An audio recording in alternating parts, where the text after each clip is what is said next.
সরকারি চাকরি করতেন, সেন্ট্রাল গভর্নমেন্টের ছিলেন, অফিসার ছিলেন, রিটায়ার করেছেন অবভিয়াসলি।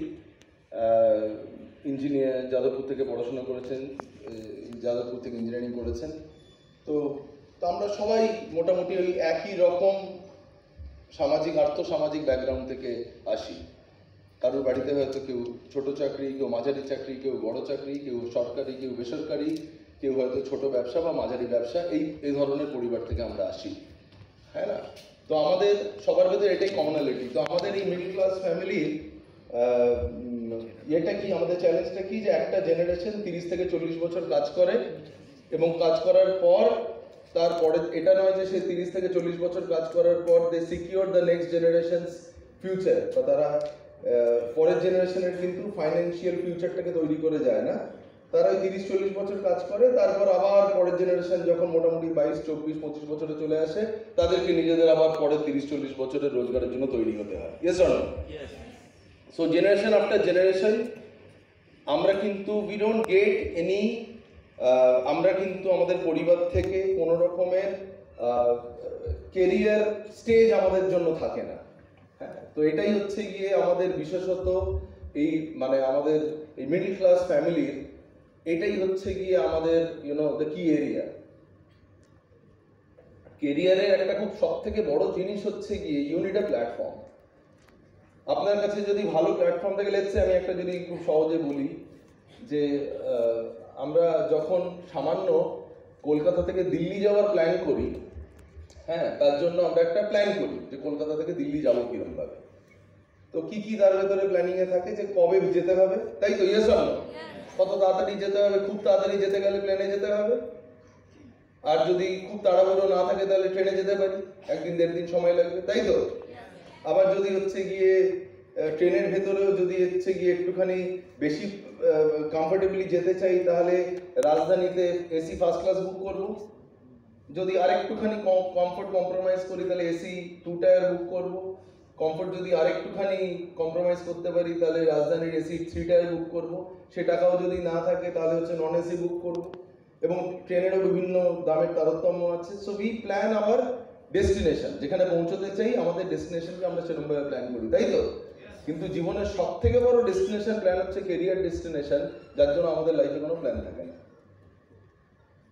আমরা যখন এই পৃথিবীতে আসি, আমরা যখন স্কুলে পড়াশোনা শুরু করি অ্যাট দ্য এজ অফ 6, এখন তো 6 বছরের আগে থেকেই মোটামুটি স্কুলে যাওয়া, প্রি স্কুলে যাওয়া শুরু হয়ে যায়। আমরা যখন মোটামুটি আমরা স্কুলে গেছি হচ্ছে এলকেজি থেকে, লোয়ার কেজি থেকে। আমরা 6 বছর বয়স থেকে লোয়ার কেজিতে পড়া শুরু করেছি, খুব সম্ভবত 6 বছর 4 বছর এরকম টাইপের। তো মোটামুটি আমাদের এই মিডল ক্লাস ফ্যামিলিতে আমরা মোটামুটি গ্র্যাজুয়েশন, পোস্ট গ্রাজুয়েশন করা অব্দি আমরা জানি না অ্যাকচুয়ালি আমরা কিভাবে রোজগার করতে চাই। উই জাস্ট স্টাডি, পড়াশোনা করি, তাই তো? কি পড়াশোনা করছি, ওই পড়াশোনার কি ফাইন্যান্সিয়াল ফিউচার আছে আমরা কেউই জানি না। কিন্তু কেউ ধরুন ইঞ্জিনিয়ারিংও করছে, কেউ ধরুন নর্মাল গ্র্যাজুয়েশন করছে, কেউ ধরুন জিওগ্রাফিতে গ্র্যাজুয়েশন করে মাস্টার্স করে ফেললো। আমরা কিন্তু জানি না যে এক্স্যাক্টলি আমাদের কেরিয়ার গোলটা কি। তার মানে আমাদের ডেস্টিনেশন ছাড়া আমরা আমাদের কেরিয়ার প্ল্যান করি। এবং এটা বলা কখনো সম্ভব নয়, একজন 8 বছর, 10 বছর, 12 বছর, 14 বছর, মাধ্যমিক পরীক্ষাটা মোটামুটি হয় যখন আমাদের 16 বছর বয়স থাকে, তাই তো? Yes or no? আর মাধ্যমিকের প্রিপারেশনটা শুরু হয় মোটামুটি ক্লাস 8 এর পর থেকে। তার মানে ধরে নেওয়া যায় 14 বছর বয়স থেকে মানুষ তখন কেরিয়ারের খুব ইম্পর্টেন্ট, প্রথম যে ইম্পর্টেন্ট এক্সাম সেটা হচ্ছে গিয়ে 10th এর যে এক্সাম, সিবিএসসি, আইসিএসসি বা ওয়েস্ট বেঙ্গল বোর্ডের জন্য মাধ্যমিক, সেটা যখন করার থাকে তখন তার বয়স থাকে 14 বছর, তাই তো? Yes or no? এবার বলুন তো 14 বছর বয়সে কি একটি ছেলে বা মেয়ের সত্যি সত্যি সেই ম্যাচুরিটি আসার কথা বা থাকা উচিত যে সেখানে সে নিজের পুরো কেরিয়ারটাকে প্ল্যান করতে পারে, যে সে 24 বছর, 25 বছর, 26 বছরে গিয়ে কি পড়াশোনা করলে বা কি স্কিল বিল্ড করলে কি রোজগার করতে পারে? জানা উচিত কি? এখানে অনেক প্যারেন্টসও থাকতে পারে, আমি তাদের কাছেও আমার প্রশ্ন, এটা কি সত্যি সত্যি সম্ভব? আমার তো 14 বছর বয়স ছিল, আমি 14 বছর বয়সে কি করতাম? কিছুই করতাম না, আনন্দ মেলা করতাম। হ্যাঁ, পড়াশোনাটা ধাক্কা দিয়ে করতে হতো হয়তো। I was never a great meritorious student, তাই না? সো আমরা একটা সামান্য 100 কিলোমিটার, বা আপনি যদি মিদনাপুর থেকে কলকাতা যাওয়ার জন্য ইউ প্ল্যান, আপনাকে কালকে যেতে হবে, তার মানে আপনি ব্যাক ক্যালকুলেশন করেন যে কালকে সকালবেলা যদি 8টার সময় ট্রেন বা বাস ধরতে হয়, সকালবেলা 5টার সময় ঘুম থেকে উঠতে হবে, 7টার সময় বাড়ি থেকে বেরোতে হবে, এই জিনিস নিতে হবে, টাকাটা নিতে হবে, মোবাইলটা নিতে হবে, ব্যাগে জিনিস রাখতে হবে, তারপর আমায় যেতে হবে। কিন্তু জীবনের সব থেকে বড় ডেস্টিনেশন যেটা হচ্ছে কি আমাদের ফাইন্যান্সিয়াল ডেস্টিনেশন, কেরিয়ার ডেস্টিনেশন, সেটার জন্য আমাদের কাছে কোনো প্ল্যান থাকে না, আমাদের কাছে কোনো প্ল্যাটফর্ম থাকে না। কেরিয়ারের সব থেকে ইম্পর্টেন্ট জিনিস হচ্ছে কি platform. The most important part of a great career is a platform. প্রথম হচ্ছে কি প্ল্যাটফর্মের জন্য একটা প্ল্যানিং দরকার হয়। আমাদের দেশে যে top 1%, the people who are rich, who all are having a great career, যাদের কাছে বছরের শেষে ভারতবর্ষের যদি নিরিখে দেখা যায় যে বছরে যদি 30-40 লাখ টাকা থেকে 50 লাখ টাকা যদি বছরে রোজগার করা হয়, then you come from top 1% people of this country. হ্যাঁ, টপ 1% লোকের ভেতর আপনি আসবেন এবং সেখানে হচ্ছে গিয়ে 40 থেকে 50 লাখ টাকা আপনি বছরে রোজগার করবেন। এবং এই যে 1% যে লোক ভারতবর্ষে যে টপ 1% পপুলেশনের ভেতর আছে, এদের ভেতর 60 থেকে 70% তারা একটা পার্টিকুলার ব্যাকগ্রাউন্ড থেকে আসে যেখানে তাদের কাছে ওই প্ল্যাটফর্মটাকে রেডি করা থাকে। বোঝা যাচ্ছে আমার কথা? তার মানে যে ডাক্তারের ছেলেকে অ্যাকচুয়ালি কি করে ও নিট থ্রু করবে, পশ্চিমবাংলায় ডাক্তারি পড়ার সিট হচ্ছে গিয়ে 1625টা, মোটামুটি 1625-1630 মতো হচ্ছে কি ওয়েস্ট বেঙ্গলের টোটাল কোথায় মেডিকেল সিট আছে, আমি 2 বছর আগে চেক করছিলাম, মেবি হয়তো প্রাইভেটগুলো এখানে ইনক্লুডেড নেই এটসেট্রা। প্রাইভেট মেডিকেল কলেজে তো মেডিকেল আর কি entrance is very expensive. MBBS এর যদি প্রাইভেট মেডিকেল কলেজে বলা যায়, প্রাইভেট মেডিকেল কলেজে আপনি যদি জয়েন্টে র্যাঙ্ক করে না আসেন তাহলে হচ্ছে গিয়ে ডোনেশন দিয়ে করতে গেলে ইট ইজ অ্যাবাউট 1 crore, সবই 1 কোটি 20 লাখ টাকা, 1 কোটি 30 লাখ টাকা এক একটা সিট সেল হয়, হ্যাঁ, তার ডোনেশন। তো আমি ধরে নিলাম তার মানে এই যে আপনি 1600-1700 ছেলেমেয়ের ভেতর আপনি র্যাঙ্কের মাধ্যমে অল ইন্ডিয়াতে র্যাঙ্ক, এবং ওয়েস্ট বেঙ্গলে যে 1600 সিট আছে তার মানে এটা কিন্তু জরুরি নয় সবাই ওয়েস্ট বেঙ্গলের ছেলেমেয়েরাই ওখানে পড়ছে, অল ইন্ডিয়া এক্সাম থেকেও কিন্তু আসছে। Yes or no? ইয়েস। আমাদের এখানকার মেডিকেল কলেজে যারা যারা পড়তে আসছে তাদের ভেতর কিন্তু 50% কিন্তু অল ওভার ইন্ডিয়া থেকে আসছে, সাউথ ইন্ডিয়া থেকেও আসছে। আমাদের যে খড়গপুর, আপনাদের বাড়ির পাশে খড়গপুর IIT, এই খড়গপুর IIT-তে কিন্তু চেন্নাইয়ের একটি ছেলে পড়াশোনা করতে এসেছিল একদিন, আজকে যে পৃথিবীর one of the large company সে চালায়, সেটা হচ্ছে গুগল, সুন্দর পিচাই। সে কিন্তু হচ্ছে গিয়ে JEE অ্যাডভান্স থ্রু করে এসেছিল, JEE অ্যাডভান্স পড়ার সুযোগ পেয়েছে, কাউন্সিলিং এ হচ্ছে গিয়ে পেয়েছে খড়গপুর IIT। তার মানে খড়গপুর IIT আমার বাড়ির পাশে আছে মানে হচ্ছে কি আমি পাঁচিল টপকে ঢুকে গেলাম তা তো নয়। তার মানে আমার এই যে কেরিয়ারের দ্য মোস্ট ইম্পর্টেন্ট পার্ট, যে 70-80% ছেলে মেয়ে যারা হচ্ছে টপ 1%-এর ভেতর থাকে, তাদের ভেতর 70-80% কিন্তু হচ্ছে they already have that platform, guide করার লোক আছে।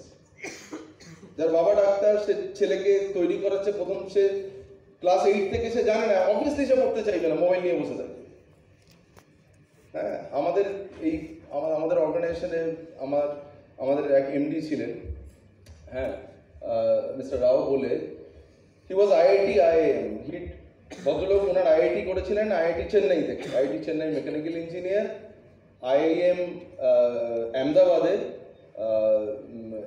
IIM আহমেদাবাদ থেকে উনি MBA করেছেন মার্কেটিংয়ে, এবং IIT চেন্নাই প্রথম 4টে IIT-র ভেতর আসে, IIT আহমেদাবাদ প্রথম চারটে শুধু বিজনেস স্কুলের ভেতর আসে না, ক্যাটের প্রথম র্যাঙ্কের প্রথম অপশন থাকে হচ্ছে গিয়ে IIT আহমেদাবাদ।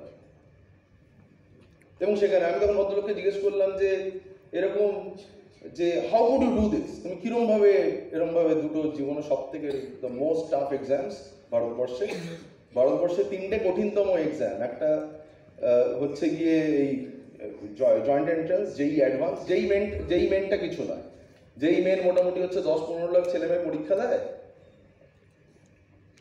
20 লাখ ছেলে মেয়ে পরীক্ষা দেয়, সেখান থেকে ওপরে 2 লাখ হচ্ছে গিয়ে JEE অ্যাডভান্স।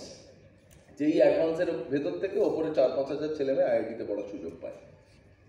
এটা একটা ভারতবর্ষের সব থেকে কঠিন পরীক্ষাগুলোর ভেতর একটা হচ্ছে কি জয়েন্ট এন্ট্রান্স আর অ্যাডভান্স, যেটা হচ্ছে IIT-র ওপর দিকে সিটগুলো পাওয়া যায়। একটা হচ্ছে গিয়ে CAT, যেগুলো হচ্ছে কি ইন্ডিয়ান ইনস্টিটিউট অফ ম্যানেজমেন্টের ওপরের বিজনেস স্কুলগুলোতে সিট পাওয়া যায়। একটা হচ্ছে UPSC, যেটা ওপরের 1000 ছেলে মেয়েকে নেয়, IAS, IPS, IFS, আর একটা হচ্ছে NEET, যেটা হচ্ছে গিয়ে এই ন্যাশনাল যেটা মেডিকেল এক্সামের common entrance test all over ইন্ডিয়াতে ডাক্তার এমবিবিএস পড়ার জন্য।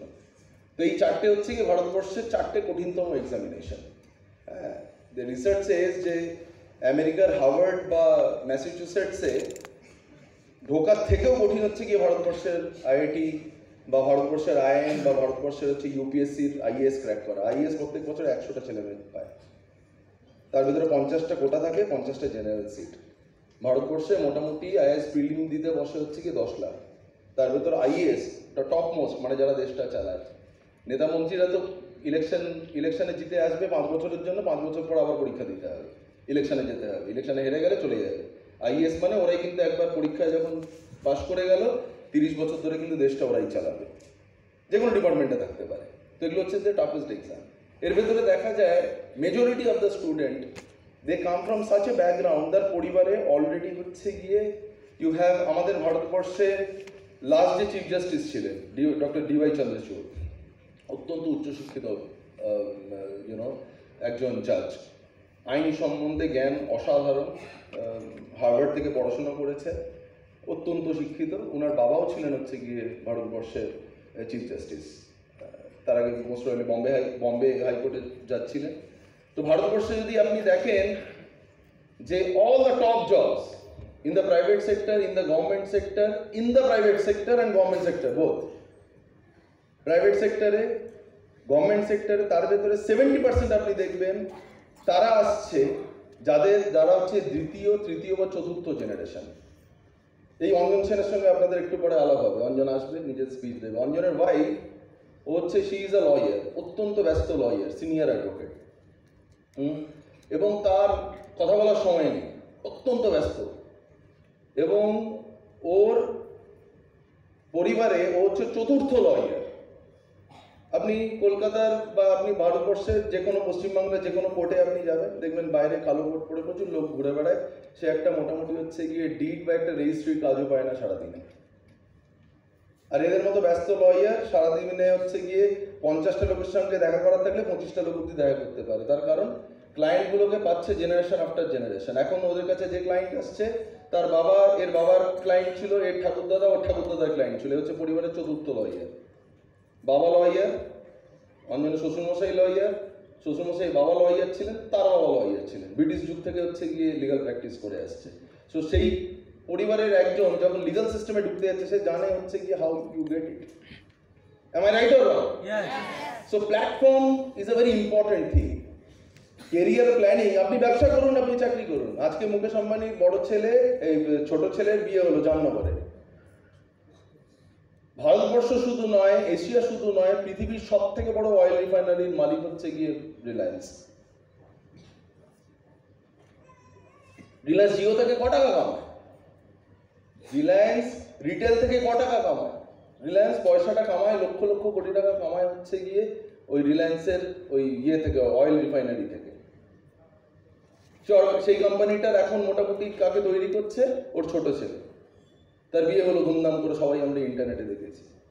তার মানে তার যে ট্রেনিংটা হচ্ছে কিন্তু হচ্ছে থার্ড জেনারেশন এন্টারপ্রেনিয়ার। আপনারা আমার কথাটা বোঝার চেষ্টা করুন। আপনি দারুণ ভালো বিজনেস স্কুল থেকে পড়াশোনা করে আপনি ঢুকলেন ওই কোম্পানি ম্যানেজ করতে, আর আরেকজন ঢুকছে হচ্ছে কি যে জন্ম থেকে, ছোটবেলা থেকে ডাইনিং টেবিলে অর্গানাইজেশন, কোম্পানি কিরমভাবে চালাতে হয়, ম্যানেজ কিরমভাবে করতে হয়, তার ট্রেনিংটা প্রথম দিন থেকে হচ্ছে। তার গোল প্রথম দিন থেকে পরিষ্কার, যে তুমি পড়াশোনা করবে, এরপর এটা করবে, তারপর ওটা করবে, এই পার্টিকুলার এই ইয়ারে গিয়ে তুমি এই চেয়ারে বসবে।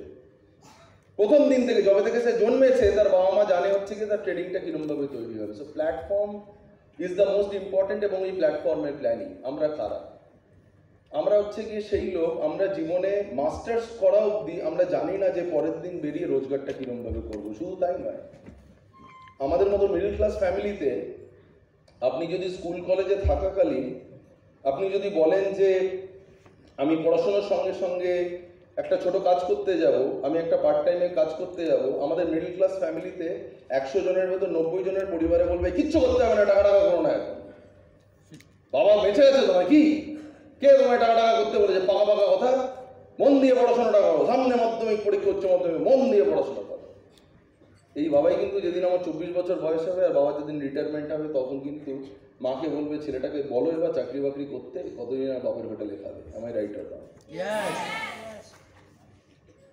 So this is the fallacy. বাড়িতে 18 বছর বয়সে উচ্চ মাধ্যমিক পাস হয়, 3 বছরের জেনারেল গ্র্যাজুয়েশন হলে 21 বছর, 4 বছরের যদি ইঞ্জিনিয়ারিং করা হয় 22 বছর, মাস্টার ডিগ্রি 2 বছর, মানে হচ্ছে গিয়ে 25-26 বছর অবধি আপনি কোনোদিন রোজগার নিয়ে বাড়িতে আলোচনা তো দূরের কথা, রোজগার করার কথা থেকে আপনি কোনোদিন এনকারেজ করলেন না। হঠাৎ করে আপনি সেই ছেলেটি বা মেয়েটিকে 26 বছর বয়সে হঠাৎ করে আপনি তার থেকে এক্সপেক্ট করছেন যে সামনের মাস থেকে ও একটা স্টেবল 50,000 টাকা মাসে রোজগার করে ফেলবে।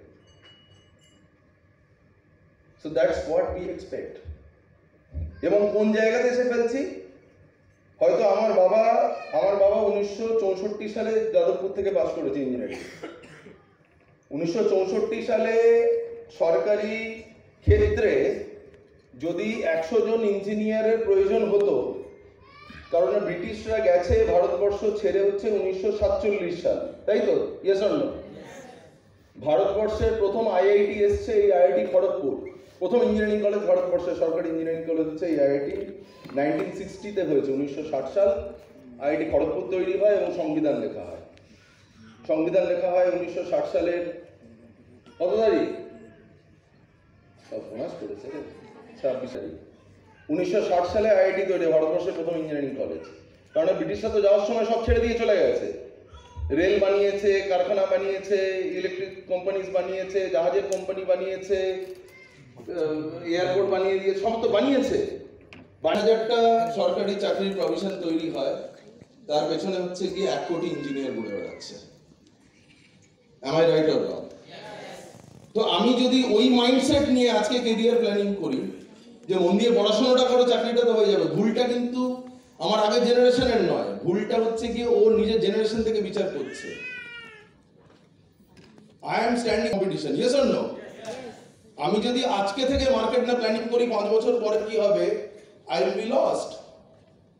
আমি যদি আজকে সিনেমা হলে একটা সিনেমা বানাই যে আমার সিনেমাটা 5 বছর ধরে চলবে, যেরকম ভাবে শোলে চলেছিল, যেরকম ভাবে দিল তো পাগল হয়ে চলেছিল, আজকে গত শুক্রবার যে সিনেমাটা রিলিজ হয়, এই শুক্রবারের লোকের নামও মনে থাকে না, কারণ প্রত্যেক সপ্তাহে ওটিটি এবং সিনেপ্লেক্স মিলিয়ে, সিনেমা হল মিলিয়ে প্রায় 1000 খানা সিনেমা রিলিজ হয় সারা ভারতবর্ষে। Yes or no? The concept of cinema has been completely changed. তার মানে আজকে কিন্তু the time has changed, আমাকে বুঝতে হবে। বোঝাবেটা কে? প্রশ্নটা হচ্ছে কি, কথাগুলো আমার সঙ্গে আলোচনা করবে কে? আমাকে যদি আমার আগের জেনারেশন এসে বলে যে তুমি ব্যাংকে টাকা রাখো, টাকা কিভাবে সেভ করবে? তুমি মাইনে পেয়েছো বা তুমি কোথা থেকে রোজগার পেয়েছো? কিচ্ছু করতে হবে না, ব্যাংকে এফডি করে রেখে দাও, কিচ্ছু করতে হবে না, টাকা জমা বাড়ির। আপনি আমাদের আগের জেনারেশনের লোকেদের জিজ্ঞেস করুন, টাকা সেভ করার সব থেকে সুরক্ষিত পদ্ধতি হচ্ছে এফডি। Yes or no? ব্যাংকে এফডি করে দিন, কত% ইন্টারেস্ট দেয়? 6%, তাই তো? তার মানে আপনি 100 টাকা রাখলে সামনের বছর 6 টাকা পাবেন, ঠিক আছে? তার মানে আপনার 100 টাকাটা সামনের বছর বেড়ে 106 টাকা হলো। Am I right or wrong? ঠিক। এবার আপনি ধরুন একটা ধরনের চাল আপনি কেনেন, আপনাদের বাড়িতে আসে, যে চালের কিলো হচ্ছে 30 টাকা, আপনি 1 কিলো চাল কেনেন 30 টাকায়। সামনের বছরে 2026-এর ফেব্রুয়ারি মাসে 13 তারিখে আপনি যদি ওই চালটাই 1 কিলো কেনেন, যেটা 2025-এ 30 টাকা কিলো ছিল, 2024-এ কত টাকা দাম হবে? এই 2026-এ কত টাকা দাম হবে? কত টাকা দাম হবে? যেটা 30 টাকা আগের বছর ছিল 1 কিলো চাল, ওই চালটাই যদি 1 বছর পরে কিনতে চাই, কত টাকা দাম হবে? কম করে 35 টাকা, খুব খারাপ অবস্থায় 33 টাকা, তাই তো? 3 টাকা দাম বাড়বে। 1 কিলো 3 টাকা দাম বাড়া মানে 10% হচ্ছে কি জিনিসের দাম বাড়ে, ইকোনমিক্সের ভাষায় যেটাকে মুদ্রাস্ফীতি বা ইনফ্লেশন বলা হয়। মানে আপনি কিচ্ছু যদি না করেন, সামনের বছরে যে কোনো জিনিসের দাম 10% বাড়বে। আমার যখন বিয়ে হয়েছিল 2007-এ, তখন 10 গ্রাম সোনার দাম ছিল হচ্ছে গিয়ে 8,000 সামথিং, আজকে 10 গ্রাম সোনার দাম হচ্ছে 87,000 টাকা। তার মানে আপনি যদি বাড়িতে চুপ করে বসে থাকেন, আপনি 100 টাকা দিয়ে আগের বছরে যে জিনিসটা কিনতে পাচ্ছিলেন সেই জিনিসটাই যদি আপনাকে কিনতে হয় এই বছরে, তার জন্য 110 টাকা খরচ করতে হবে। Am I right or wrong? That is 10% inflation বা মুদ্রাস্ফীতি। আমার বাড়িতে কোনোদিন আলোচনা হয়নি, কিন্তু my father is an engineer, ভারতবর্ষের মাদার টপ কলেজ থেকে পড়াশোনা করেছে, mother top position government of India held করেছে, এখন রিটায়ার করেছে। হি ডিসকাসড এভরিথিং। বাড়িতে রবীন্দ্র রচনা বলি, নজরুল, সুকুমার, ছোটবেলা থেকে লিটারেচার, স্টেটসম্যান পড়া, এভরিথিং ওয়াজ এক্সিলেন্ট। টাকা রোজগার নিয়ে কোনোদিন আলোচনা হয়নি। And my father expects me, আমি একদিন বাজারে আসবো, একদিন বাজারে এসে আমি হঠাৎ করে 1 লাখ টাকা মাসে রোজগার করতে শুরু করবো। কিভাবে করবো? তখন কিন্তু সব দোষ আমার, তুমি ভালো করে পড়াশুনো করনি। পড়াশুনো করনি না, আমি ভালো করে প্ল্যান করতে পারিনি। আমার 12 বছর বয়সে ক্ষমতা ছিল না প্ল্যান করার। 12 বছর বয়সে কারোর ক্ষমতা থাকে না প্ল্যান করার। ওই আমি বলছিলাম না মিস্টার রাওয়ের কথা, আমি ওকে জিজ্ঞেস করলাম তুমি কি করে পাস করলে, তুমি কি করে গেলি ভারতবর্ষের টপ দুটো ইঞ্জিনিয়ারিং ইয়েতে, আইআইটি থেকে আর আইএমআই থেকে, কি করলে, কি করে চান্স পেলে? আমাকে এক কথা একটা দারুণ উত্তর দিয়েছিল, অত্যন্ত ইন্টেলিজেন্ট লোক তো। আমাকে বললেন যে দেবাঞ্জন, বলে আমি জীবনের প্রথম সিনেমা দেখেছি আইআইটি চেন্নাই কমন রুমে, মানে রাত্রিবেলা খাওয়ার পর আমাদের কমন রুম ছিল, ওখানে খেলাধুলো করা যেত, টিটি এটসেট্রা। খাওয়ার পর কমন রুমে গিয়ে আমি জীবনের প্রথমবার টিভিতে সিনেমা দেখেছি। তার আগে সিনেমা দেখি না। কেন তুমি বাড়িতে দেখতে না? বলছে আমার বাড়িতে টিভি ছিল না। কারণ তোমার বাবা এফোর্ড করতে পারতো না। মানে তোমার বাবা কি করতেন? বলছে না, আমার বাবা মা কিনতে পারতেন, কিন্তু কেনেনি। তার মানে একটা আইআইটি বেরিয়েছে, তার আগের জেনারেশনের কৃচ্ছ সাধন থেকে পরের জেনারেশন একটা আইআইটি বেরিয়েছে। His parent had a plan. ওকে ক্লাস 4 থেকে পড়াশোনা করাচ্ছে। They had a single focus. ও যদি আইআইটি ফেল করতো, যদি আইআইটিতেও না ঢুকতে পারতো, প্রবলি এনআইটিতে যেত। They had a plan. But 90% of our family we don't have a plan. কেরিয়ারের জন্য সবার আগে দরকার হচ্ছে গিয়ে ইউ নিড আ প্ল্যাটফর্ম। ভারতবর্ষে সচিন তেন্ডুলকারের মতো ভালো ক্রিকেট খেলে আমি বিশ্বাস করি প্রচুর ছেলে মেয়ে আছে, আমি বিশ্বাস করি। বিরাট কোহলির মতো ক্রিকেট খেলা ছেলে প্রচুর আছে। আমার ছোটবেলায় আমার বন্ধু বান্ধবের ভেতরে এরকম প্রচুর ছেলে আছে, শুনলে হয়তো হাসি পায়। খুব চলতি বাংলায় আমরা একটা কথা বলি, খেপ খেলা ক্রিকেটে। শুনেছেন আপনারা? হ্যাঁ, পাড়ায় পাড়ায় গিয়ে পাড়ার সঙ্গে পাড়ার ম্যাচ হচ্ছে, 300 টাকা 200 টাকা। আমাদের ছোটবেলায়, আমি জানি না এখন কি হয়, কত টাকায়। হ্যাঁ, 300 টাকা 200 টাকা দেবে, এক্সেলেন্ট প্লেয়ার্স। কিন্তু তাদের কাছে ওই লেদার বলে খেলার যে কিটটা লাগে, লেদার বলে খেলতে গেলে তো কিট লাগবে, গ্লাভস লাগবে, abdomen guard, pad, you need a proper bat, expense আছে। ওই এক্সপেন্স করার মতো তাদের ফ্যামিলিতে ক্ষমতা ছিল না। The kind of family we all come from. ওই ক্রিকেট কিটটা কেনার মতো, লেদার বল খেলার মতো, মানে যেটা যে বলে খেলা হয় ইন্টারন্যাশনাল ক্রিকেট, লেদার বলে খেলার মতো তার ব্যাকগ্রাউন্ড ছিল না। তো সচিন এই জন্যই Sachin, because he had that Indian jersey. ওই জন্যই সারা পৃথিবী ওকে চেনে। He has the platform. তার মানে কিন্তু ওর থেকে বেশি ট্যালেন্টের লোক ভারতবর্ষে নেই তা নয়, অনেক লোক থাকতে পারে। তো কেরিয়ারের জন্য প্রথম জিনিস হচ্ছে গিয়ে প্ল্যাটফর্ম। স্মার্ট ভ্যালু কি করেছে গত 25 বছর? আজকে শুধু এখানে প্রোগ্রাম হচ্ছে, গত ধরুন কন্টিনিউয়াসলি এই যে প্রোগ্রামের কথা বলুন, গত ফর লাস্ট 30 days আমি Kamalji we are travelling all over ইন্ডিয়াতে, বিভিন্ন MP, UP, Bihar, north India, Delhi, Rajasthan, south India, different জায়গাতে। People are buying cars, houses, they are going foreign trips etcetera. 25 বছর ধরে what we have done. Smart value কি করেছে? Smart ভ্যালুতে আসা মানে কিন্তু এটা নয় যে আপনি স্মার্ট ভ্যালুতে আসবেন প্রচুর টাকা রোজগার করে ফেলবেন। That depends on you. আপনি কত টাকা রোজগার করবেন, আপনার কেরিয়ার গোল কি, সেটা আপনার উপর ডিপেন্ড করে। কিন্তু স্মার্ট ভ্যালু আপনাকে একটা জিনিস দেবে, স্মার্ট ভ্যালু আপনাকে একটা প্ল্যাটফর্ম দেবে। স্মার্ট ভ্যালু আপনাকে একটা প্ল্যাটফর্ম দিয়ে দেবে, ওই জার্সিটা পড়ার সুযোগ দেবে। এবার ওই জার্সিটা পরে আপনি যদি খেলতে পারেন, আপনি খেলবেন। আপনি যদি জার্সি পরে যদি সচিন তেন্ডুলকর হবেন, আপনার ওপর। আপনি যদি ওই জার্সি পরে যদি বিনোদ কাম্বলি হন, সেটাও আপনার ওপর। বিনোদ কাম্বলি ছিল সচিন তেন্ডুলকরের খুব ঘনিষ্ঠ বন্ধু, দুজনেই রামাকান্ত আর্চারের স্টুডেন্ট ছিল, একসঙ্গে ইন্টারন্যাশনাল ক্রিকেটে ডেবিউ হয়েছিল 16-17 বছর বয়সে। সচিন প্রথম 4-5টা ম্যাচের ভেতর 2টো ম্যাচে বোধহয় রানও পায়নি। বিনোদ কাম্বলির প্রথম 4টে ম্যাচের ভেতর 3টে বোধহয় সেঞ্চুরি ছিল। আজকে সারা পৃথিবী থেকে ওকে মনেও রাখেনি, তখন কনসিস্টেন্টলি পারফর্ম করেনি।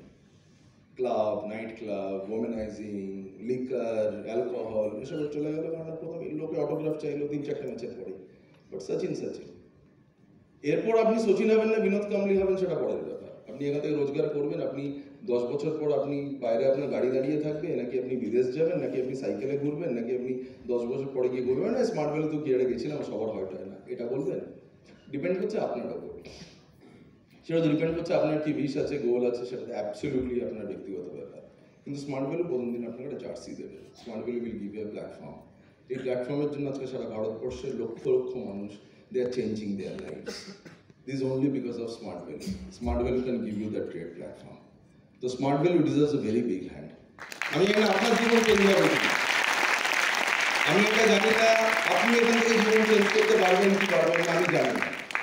কিন্তু স্মার্ট ভ্যালু থেকে আপনি এখানেই আজকে দেখতে পারেন দেয়ার আর পিপল যারা এখানে হচ্ছে গিয়ে গাড়ি নিয়ে ঘুরে বেড়ায় আজকে এখানে, এবং একদিন দুদিন নয়, 25 লং ইয়ার্স, 25 বছর। একদিনে ফ্লুক হয়, দুদিনে বাই চান্স হয়ে যায়, এক মাসে লাখে কেউ বেরিয়ে যায়। 25 বছর ধরে হাজার হাজার লক্ষ লক্ষ মানুষ লাখে আর বাই ফ্লুক আর বাই চান্স বেরোতে পারে না, এটা হতে পারে না। I am here for last 24 years. সারা ভারতবর্ষে আজকে এমন কোনো স্টেট তো ছেড়ে দিন, এমন কোনো ডিস্ট্রিক্ট নেই যেখানে হচ্ছে কি আজকে আমাদের টিম নেই।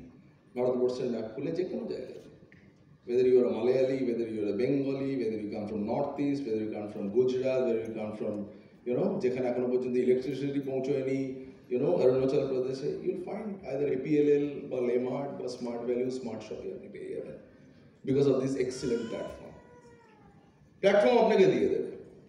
এবার রইল বাকি হচ্ছে কি আপনার মাইন্ডসেটের উপর। প্ল্যাটফর্মের সঙ্গে সঙ্গে ইউল গেট এ মেন্টর। আপনি একজন এখান থেকে সিনিয়র পাবেন, আপনি এখান থেকে একটা গ্রুপ পাবেন। আপনি পৃথিবীতে কোনো প্ল্যাটফর্মে আপনাকে সফল হতে গেলে আপনার কোনো সফল লোক আপনাকে হেল্প করবে না, কোনো জায়গাতে, পৃথিবীতে কোনো জায়গাতে। আপনি ডাক্তার হতে চান, আপনি বৃন্দাপুরের সব থেকে ব্যস্ত ডাক্তারবাবুর কাছে আপনি সময় চান যে আমাকে আমার ছেলেকে একটু হেল্প করবেন, কি করে মেডিকেল এন্ট্রান্স আছে একটুখানি প্রিপারেশন করবে, কারণ আমি তো জানি না, আমি ছোট দোকান চালাই। উনি বলবেন আপনার ছেলে, আমি নিজের ছেলের সঙ্গে দেখা হয়েছে 3 মাস হয়ে গেছে, আপনার ছেলেকে কি করে জ্ঞান দেবো? Because he is busy, that's why he is earning. Yes or no? যে বিজি সে সময় দেবে কোথা থেকে? আপনি যে এই পশ্চিম মেদিনীপুরের যে ডিস্ট্রিক্ট ম্যাজিস্ট্রেট, আপনি জানতো তার কাছ থেকে অ্যাপয়েন্টমেন্ট জানতো যে আমার ছেলের জন্য, আমার ছেলে আইএএস হওয়ার স্বপ্ন, তো সাহেব আপনি আইএএস পরীক্ষায় পাস করেছেন কি করে, ইউপিএসসি কি করে ক্র্যাক করেছেন, কিভাবে প্রিপেয়ার করতেন? উনি বলবেন যে হচ্ছে মুখ্যমন্ত্রী গত 4 দিন ধরে ডাকছেন, মুখ্যমন্ত্রীকে বলছে যে ম্যাডাম এই সপ্তাহে সময় নেই, সামনের সপ্তাহে আসবো। মুখ্যমন্ত্রীকে টাইম দিতে পারছি না, আপনাকে আমি বলবো যে কি করে আইএএস এর প্রিপারেশন হয়? পৃথিবীতে কোনো প্ল্যাটফর্মে পাবেন না। My family is full of doctors. আমার বাড়ির আদ্যপান্ত 90% ডাক্তার, এবং তারা ব্যস্ত ডাক্তার, তারা সবাই সফল ডাক্তার, ঠিক আছে? এবং ধরুন তার ভেতরে আমার বাবা যেমন, my father is a patient of Alzheimer's, very advance stage of Alzheimer's, ঠিক আছে? তার যখন কোনো কোল্যাপস হয়ে যায়, মেডিকেল ইয়ের দরকার হয়, তখন আমার দাদাদের, কাকাদের, তাদের হচ্ছে ফোনে পাওয়া যায় কি হচ্ছে, এবং পেছনে টোট টোট টোট টোট করে আওয়াজ হচ্ছে, এবং অপারেশন থিয়েটারে ওটি চলছে। এবং তখন যখন অনকল ডাক্তার তখন কিন্তু লোকাল ডাক্তারই ডাক্তার হয়, বাড়ির কাউকে পাওয়া যায় না। বাড়ির কাউকে কিন্তু পাওয়া যায়, because they are busy. It is not that যে they don't want to come, this is only because they can't come, they are busy. Yes or no? তো জীবনে আপনি যদি সফল হতে চান কোনো একটা রাস্তা থেকে, সেই রাস্তাতে অলরেডি সফল হওয়ার লোক আপনাকে সময় দিতে পারবে না। আমি সল্টলেকে থাকি, আমার বাড়ির পাশে সৌরভ গাঙ্গুলি ক্রিকেট ইনস্টিটিউট আছে। সৌরভ গাঙ্গুলি ক্রিকেট ইনস্টিটিউটে যারা শেখে, আমার প্রচুর বন্ধু বান্ধবের ছেলেরা শেখে। কি সময় হয়ে গেছে? হ্যাঁ, আমি অনেককে জিজ্ঞেস করি যারা সৌরভ এসে ক্রিকেট শেখে, বলে পাগল নাকি? পাগল নাকি? স্নেহাশিস গাঙ্গুলি আসে বছরে 1 বার করে অ্যাওয়ার্ড দিতে, ও দাদা, সে ব্যস্ত লোক, সে হচ্ছে কি ওই ইয়ে নিয়ে থাকে আর কি, cricket association of Bengal, COB নিয়ে থাকে ও দাদা স্নেহাশিস। সৌরভ তো ছেড়ে দিন, সৌরভ তো বছরে 6 মাস দেশেই থাকে না, is a very busy man. এটা নয় যে সৌরভ গাঙ্গুলি চায় না যে বাংলা থেকে ক্রিকেটার বেরোবে, ভাই ওর টাইম নেই, ইজ এ বিজি ম্যান। ওর পেছনে প্রেস, মিডিয়া, পলিটিশিয়ান, দুনিয়ার সবাইকে ইন্টারভিউ দিতে পারে না, সবার সঙ্গে কথা বলতে পারে না। ও আপনাকে সময় দেবে কি করে যে আপনি ক্রিকেট খেলুন? ওর ইনস্টিটিউটে প্রায় 6,000-7,000 ছেলে মেয়ে ক্রিকেট খেলে। সম্ভব? ব্যাট ধরা শেখাবে আপনাকে? স্মার্ট ভ্যালুতে এবার আপনি বলুন যে আগামী 5 বছরে আমি একটা গাড়ি কিনবো কি করে? গাড়ি কিনবো কি করে? তো গাড়ি কিনবো কি করে এটা কে শেখাতে পারে? যার গাড়ি আছে? Yes or no? Yes or no? গাড়ি কিনবো কি করে যে চায়ের দোকানে বসে সারাদিন আড্ডা মারে, সে যদি আমায় জ্ঞান দেয় বাবা এইভাবে করো তাহলে তুমি গাড়ি কিনতে পারবে, তার জ্ঞানে তো হবে না। কারণ না, সে যদি জ্ঞানটা সত্যি সত্যি তার হয়ে থাকতো, সে নিজের গাড়ি থাকতো তার। Yes or no? Very simple. Please don't take my words otherwise. আমি কাউকে ছোট করতে চাই না, কাউকে ছোট করতে চাই না। অ্যাক্টিং শিখতে গেলে অমিতাভ বচ্চন থেকে শিখতে হবে, সচিন শেখাতে পারবে না। ক্রিকেট শিখতে গেলে সৌরভের থেকে শিখতে হবে, ওটা অমিতাভ বচ্চন পারবে না। যে যেটা পারবে তার কাছ থেকে সেটা শিখতে হবে। আমি যদি এমন লোকের কাছে জ্ঞান নিতে গেলাম, আমি খেলতে চাই ইন্টারন্যাশনাল ক্রিকেট, আর আমি ট্রেনিং নিচ্ছি এমন একজনের কাছে যে জীবন হচ্ছে রঞ্জি অবধি খেলেনি, দাদা হবে না। Please take it. হবে না। যে জীবনে রঞ্জি কোয়ালিফাই করতে পারেনি, বেঙ্গল খেলেনি, সাব ডিভিশন খেলেনি, আমি তার কাছে ক্রিকেট শিখে যদি আপনি ভাবেন যে আমি ইন্টারন্যাশনাল খেলবো, নট হ্যাপনিং। আপনার মেন্টরশিপ দরকার, গাইডেন্স দরকার। ইউ নিড দ্যাট প্ল্যাটফর্ম দরকার। প্ল্যাটফর্মের সঙ্গে সঙ্গে কোচিং দরকার। আপনি যদি বলেন আমি এখান থেকে একটা 6 মাসে গাড়ি কিনবো, আমার বয়স 21, এই যেখানে সুশান্ত সাঁতরা বসে আছে পাশে পায়ের উপর, এদিকে পাশে যাকে দেখলাম ওকে ডেকে, সুশান্ত সাঁতরা। ব্যাকগ্রাউন্ড কি তোর? বাবা মা কি করতে? বাবা লোকের বাড়িতে কাজ করে। হ্যাঁ, লোকের বাড়িতে কাজ করে। বাবা লোকের বাড়িতে কাজ করে। তুই কি গাড়ি চড়িস? Honda Santro. Smart value join করে কতদিন পর কিনেছিস? 4 বছর পরে। গাড়িটা ফার্স্ট হ্যান্ড না সেকেন্ড হ্যান্ড? First hand. কত দাম? 6 লক্ষ টাকা। 6 লক্ষ টাকা দিয়ে স্মার্ট ভ্যালু জয়েন করার 4 বছর পর যদি গাড়ি কিনতে হয়, তাহলে আমি সুশান্ত সাঁতরাকে জিজ্ঞেস করবো যে 40 বছর অবধি এখনো পর্যন্ত স্কুটার কিনতে পারেনি, সে তো আমার শেখাতে পারবে না 4 বছরে কি করে গাড়ি কিনতে হয়। Yes or no? It's very simple. Thank you so much Sushant, thank you so much. সুশান্তর জন্য একটা জোরে হাততালি হবে। এখানে একটা সুশান্তর ব্যাপার না, একটা সুশান্তর ব্যাপার না। I can show you 1 lakh Sushant smart value থেকে। তাহলে ওরা কি সবাই লাকি? একদমই নয়। Either they had that thing, ওদের ভেতরে সে প্রয়োজনটা ছিল, প্ল্যাটফর্ম পাচ্ছিল না। প্ল্যাটফর্মটা দেবে, সঙ্গে সঙ্গে গাইডেন্স দেবে, আপনাকে মেন্টরিং দেবে, কিন্তু একটা জিনিস আপনাকে সঙ্গে করে নিয়ে আসতে হবে, সেটা হচ্ছে কি that need and desire, aspiration, সেটা আপনাকে সঙ্গে করে আনতে হবে। সেটা প্রোভাইড করা যাবে না। আপনার অ্যাসপিরেশন কিভাবে তৈরি হবে সেটা আপনি জানেন, আপনি কেন করবেন সেটা আপনি জানেন। আপনি স্মার্ট ভ্যালুতে এলেন, আপনি আসার পরে হচ্ছে গিয়ে আপনি আত্মীয়র বিয়ে, বন্ধুর জন্মদিন, 31শে ডিসেম্বর, আকণ্ঠ বিয়ের খেয়ে রাত্রিবেলা 2টো অবধি আপনি হচ্ছে গিয়ে ভূতের নৃত্য করছেন। তারপর আপনি 1 জানুয়ারিতে ভাবছেন যে এই বছর নিউ ইয়ার রেজলিউশন আপনি ফেসবুকে লিখলেন যে পরের বছর আমি একটা গাড়ি কিনবো। Not happening. 5 থেকে 10 বছর সময় দিতে হবে। 5 থেকে 10 বছর সময় দিতে হবে। ইলিউশনের বাইরে আসতে হবে। পৃথিবীতে কে কি বলে আমি জানি না, ইলিউশনের বাইরে আসতে হবে। পৃথিবীর ভারতবর্ষের সব থেকে বড় সিগারেট বিক্রেতা কোম্পানির পরিবারের কেউ সিগারেট খায় না। আইটিসি, ওয়াইসি দেবেশ্বর, পরিবারের কেউ সিগারেট খায় না। পৃথিবীর সব থেকে বড় অ্যালকোহল বিক্রেতা কোম্পানি ডিয়াজিও, আমেরিকান কোম্পানি, তার পরিবারের কেউ অ্যালকোহল কনজিউম করে না। আমার শালির হাজব্যান্ড, আমি ওকে জিজ্ঞেস করলাম, ওর রচেস্টার থেকে পড়াশোনা করে ইউএসএতে, ওর প্রথম চাকরি ডিএজিওতে। আমি বললাম যে তোদের কি অফিসে যেমন সবাই অ্যালকোহল খায়? বলে পাবো নাকি? বলে আমাদের কোম্পানি শুধু বিক্রি করে, কেউ ছয় না। হলিউডের সিনেমাতে বা বলিউডের সিনেমাতে দেখবেন যে সিগারেট খাচ্ছে, অ্যালকোহল খাচ্ছে, আর সব ফিল্ম স্টাররা কোল্ড ড্রিঙ্ক খাচ্ছে। No one is even touching.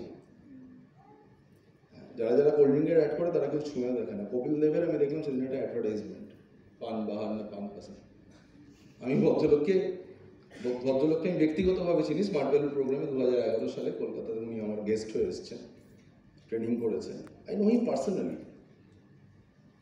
আমি ভদ্রলোককে পার্সোনালি চিনি, প্রোগ্রামের আগে এবং প্রোগ্রামের পর থেকে কপিল দেবকে। It has been honour.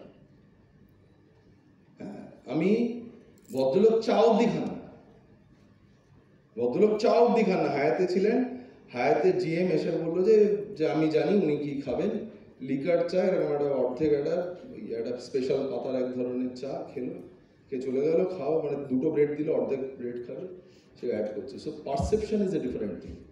আপনি একটা লোকের সম্বন্ধে আপনার কি ধারণা আছে সেটা অন্য ব্যাপার, কিন্তু বাস্তব জগৎটা সম্পূর্ণ অন্য। পৃথিবীতে উঠতে গেলে লক্ষ্মীরতন শুক্লা আমার খুব ঘনিষ্ঠ বন্ধু একসময়, এখন তো অত্যন্ত ব্যস্ত ক্রিকেটার, পলিটিশিয়ান। আমাকে সচিনের সঙ্গে আলাপ করাতে নিয়ে গেল, তখন বহু আগে, তখন লক্ষ্মীরতন শুক্লা তখন ক্রিকেট খেলতো, ইয়েতে খেলতো, বেঙ্গলের পরে এই কলকাতা নাইট রাইডার্সে খেলতো। তো বললো যে একদিন আইটিসিতে সন্ধ্যেবেলা চলে এসো, সচিনের সঙ্গে আলাপ করো আজকে ডিনারে। না তোমাদের ক্রিকেটারদের মাঝে আমি কি করবো।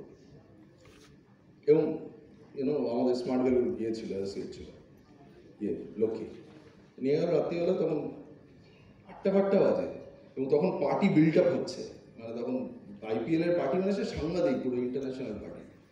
9টার পর থেকে নদের ফোয়ারা উঠবে। হ্যাঁ, তো বললো তাড়াতাড়ি এসো, বলো ওপরে। সচিন তেন্ডুলকরের সঙ্গে আমাকে আলাপ করাতে নিয়ে গেলো, বললো যে আরে তোমার বন্ধু তুমি বলেছিলে নিয়ে আসবে, বলে দেরি হলো 8:15। বলে হ্যাঁ তোমার জন্য ওয়েট করছিলাম 15 মিনিট। বলে কেন? বলে আমি তো ঘুমোতে চলে যাবো। আমি আশ্চর্য হয়ে ভদ্রলোককে জিজ্ঞেস করলাম যে তুমি পার্টি করো না? বলছে না না, এত বড় হেসে মিষ্টি মতো হেসে বললেন না না, কাল সকালে প্র্যাকটিস করতে হবে। That makes a man Sachin Tendulkar. বুঝতে পেরেছেন তো? বাকি দুনিয়া পার্টি করছে, ও কিন্তু সচিন তেন্ডুলকর রাত্রিবেলা 8টার সময় শুতে যাচ্ছে, কারণ ভোরবেলা 4টে উঠতে হবে, 5টা থেকে ইডেনে আবার প্র্যাকটিস করতে যেতে হবে। পারসেপশন, আপনি যে যাই বলুন না কেন, পৃথিবীতে আপনাকে যদি কেরিয়ার তৈরি করতে হয়, স্মার্ট ভ্যালু আপনাকে শুধু প্ল্যাটফর্মটা দেবে। 25 বছরের প্ল্যাটফর্ম, 200টার ওপর product, international award, world record আছে, 3 লাখ স্কোয়ার ফিটের ফ্যাক্টরি আছে, ভারতবর্ষে কারণ নেই। Health care, personal care, agriculture care, beauty care, education, smart value আপনাকে সব দিক থেকে সাপোর্ট করবে। কিন্তু আপনার যদি নিজের ডিজায়ার আপনি না নিয়ে আসেন এবং সেটার জন্য যদি আপনি অধ্যাবসায় করতে রাজি না থাকেন, you have to have a hard work. এর কোনো অপশন নেই। পৃথিবীতে অনেক লোকের ট্যালেন্ট থাকতে পারে, মাইকেল জর্ডানের কথা, there are many talented people, কিন্তু the only way to success is hard work. আগামী 5 থেকে 10 বছর জোর পরিশ্রম করতে রাজি থাকেন, তাহলে smart value is the platform for you. আপনার কাছে এতটা অসাধারণ সিনিয়র লিডারশিপ আছে, those who are already successful. যে জীবনে 3 বছরে করেছে সে আপনাকে শিখিয়ে দিতে পারবে 3 বছরে কি করে হওয়ার দরকার। আপনি যদি শিখে সেটাকে 2 বছরে করতে পারেন। আমি তো আজকে বিশ্বাস করি যে কাজটা আমি 20 বছর বা 24 বছরে করেছি, আজকে এখানে বসে থাকা আজকে যারা 18, 19, 20, 21, 22 বছরে আসছে, আমি এসেছি ল্যান্ডলাইনের জেনারেশন থেকে, আজকে যারা আসছেন আর্টিফিশিয়াল ইন্টেলিজেন্সের জেনারেশনে। একটা মেসেজ একজনকে কমিউনিকেট, 100 জনকে কমিউনিকেট করছেন 1 সেকেন্ডে through WhatsApp. I come from a generation of landline, tring generation. You come from a generation of quick communication. যে কাজটা আমার করতে যে কাজটা 10 বছর লেগেছে, আপনাদের এখানে বসে থাকা প্রত্যেকটা লোক সেই কাজটা 5 বছরে করতে পারে। একটা অসাধারণ প্ল্যাটফর্ম আছে, অসাধারণ সিনিয়র লিডারশিপ আছে, অসাধারণ ম্যানেজমেন্ট আছে। নিজের যদি ডিজায়ার থাকে, this is the platform for you. আমি আশা করব ভবিষ্যতে আপনাদের সঙ্গে দেখা হবে। কিন্তু সেবার আজকে যারা শুধু এখানে বসে থাকলেন, অন্যদেরকে অ্যাওয়ার্ড নিতে দেখলেন, 6 মাস পর যখন এই প্রোগ্রাম আবার হবে, আমি চাই আপনারা এই সংকল্প নিয়ে বেরোন।